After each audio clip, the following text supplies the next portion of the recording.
नमस्कार, मी लतिका। आज मी तुम्हाला झटपट अशी भजी बनवून दाखवणार आहे। त्यासाठी वाडगं घेतलेलं आहे आणि त्याच्यामध्ये बघा एक वाटीचं दाबून भरले बघा बेसन पीठ। वजनी म्हणलं तरी 200 ग्रॅम जरी असेल। आता ह्यात काय करायचं आपल्याला माहिती आहे का? पहिलं थोडं थोडं पाणी टाकायचे आणि मिक्स करून घ्यायचे। पाणी टाकून बघा मिक्स करून घेतलेलं आहे, फक्त मिक्स केलेलं आहे। आता बघा ह्याला काय करायचं माहिती आहे का? आपल्याला चांगलं फेटून घ्यायचं, जेवढं फेटता येईल तेवढं असं फेटून घ्यायचं। मी खूप रेसिपी तुम्हाला भज्यांचे दाखवलेले आहेत, त्याच्यामध्ये सगळ्या रेसिपीमध्ये मी तुम्हाला हमेशा सांगत आली की कधीसुद्धा ना बेसन पीठ जो आपण भजी बनवतो ना तसं खोलगट भांडं घ्यायचं आणि असं पीठ फेटून घ्यायचं। म्हणजे काय होतं, आतपर्यंत जाळीदार होतात, चवीला बी चांगले होतात आणि जी बेसन पीठ आहे ना हे फुलतं चांगलं। तर त्याला मी 2 ते 3 मिनटं बघा एकसारखं असं हाताने फेटून घेते। जेव्हा असं बेसन पीठ आपण फेटतो ना तर त्याचा कलर चेंज होतो बघा, मस्त असं हलकं होतं एकदम। हे बघा अशा पद्धतीमध्ये। आता ह्याच्यामध्ये आपण साहित्य टाकून घेऊया। त्यात टाकायचे आपल्याला एक वाटीभर कांदा, जास्त असं बारीक पण कापला नाही, जास्त मोठा पण नाही, अशा पद्धतीत कापून घ्यायचं। मीडियम आकाराचे 2 कांदे जरी टाकले तरीसुद्धा तुम्ही चालू शकते। ह्याच्यामध्ये बघा दरदरे असे धने हे टाकले की नाही की अशा पद्धतीत म्हणजे चव छान येते। ह्याच्यात टाकणारे ओवा मी हातावर चोळून घेतलेला आहे। थोडीशी टाकायची आपल्याला हळद। हळदीच्या पण मी 3 रेसिपी अपलोड केलेल्या आहेत, कशा पद्धतीत हळद बनवायची। चवीप्रमाणे टाकायचे मीठ, त्यात टाकायचे हिरवी मिरची, लसूण आणि जिरं थोडंसं मी कुटून घेतलेलं आहे।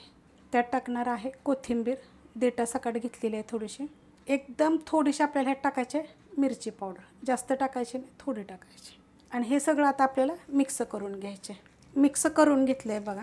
आता मिक्स केल्यावर पण थोडंसं फेटायचं, जास्त फेटायची गरज नाही, ह्याला नाही फेटलं तरी पण तुम्ही चालू शकते, पण मी थोडंसं असं फेटून घेते। त्यात टाकणार आहे बघा खायचा सोडा, एक चिमूटभर फक्त घेतलेला आहे आणि त्यावर टाकणार आहे थोडंसं एकदम पाणी। जेव्हा आपण पीठ असं चांगलं फेटून घेतो ना तर त्याच्यानंतर सोडा जरी नाही टाकला तरी पण चालतो, पण एकदम थोडंसं चिमूटभर टाकायचा म्हणजे आतपर्यंत चांगले असे आपल्याला मस्त असे जाळीदार असे भेटतात। खूप रेसिपीमध्ये मी टाकतच नाही, मी तुम्हाला सांगते पीठ असं फेटून घ्या आणि बनवा।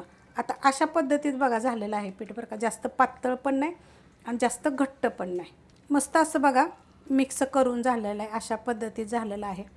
आता ह्यात काय करायचं माहिती आहे का? 1 चमचाभर आपल्याला गरम तेल टाकायचं आहे। हे बघा अशा पद्धतीत टाकून घ्यायचं गरम। आता मी ही चमच्यानंच मिक्स करते कारण गरम आहे तेल। बघा मी गरम करत ठेवलेलं आहे आणि त्याच्यामध्ये मी मिरची भजी थोडीशी काढलेली आहेत, त्याच्यामध्ये आता आपण हे सोडून घ्यायचं। आपल्याला एकदम कडक असं धूर निघस्तोवर तेल कधी गरम करायचं नाही आहे, फक्त आपल्याला गरम पाहिजे ना, अशा पद्धतीत सोडून घ्यायचं। हे बघा एवढं गरम आहे। आपल्या चॅनलवर ना सगळ्या भाज्यांच्या रेसिपी मी अपलोड केलेल्या आहेत वेगवेगळ्या पद्धतीनं। रेसिपी बघितली की प्लीज एक लाईक करत जा आणि कमेंट करत जा। तुम्ही लाईक करत नाही, कमेंट करत नाही। कमेंट जर केली तर आपल्याला बरं वाटतं, म्हणजे असं रेसिपी बाबा चांगली आहे, कशी आहे असं जरा सांगत जावा। आता ही जी भजी मी अचानक बनवलेली आहे ती आपल्याकडे कोणीतरी आलेले आहेत पाहुणे, त्यांच्यासाठी नाश्त्यासाठी ही मी भजी बनवलेली आहेत। अशा पद्धतीमध्ये सोडून घ्यायची, जेवढी आपल्या कढईमध्ये बसेल तेवढी छोटी मोठी आपल्या आकारानं पण अशी सोडून घ्यायची।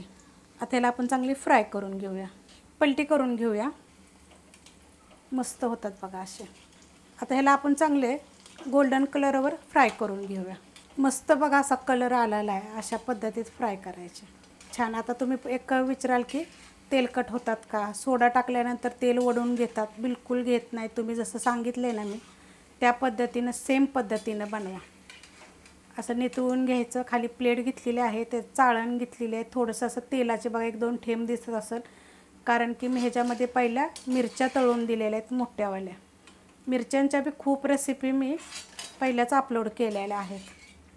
कसं असतं आपल्याकडं कुणी आले 4-5 वाजताच्या टायमाला तर नाश्त्याला मग मी पोहे केले, थोडीशी भजी, मिरची बघा किती मस्त झालेले आहेत। तुम्हाला आत्ता लगेच मी एक तोडून पण दाखवते, गरम गरम बघा आतपर्यंत जाळीदार असे होतात आणि चवीला 1 नंबर होतात। करून बघा। रेसिपी आवडली तर लाईक करा, सबस्क्राईब करा, कमेंट करा आणि शेअर बी करा।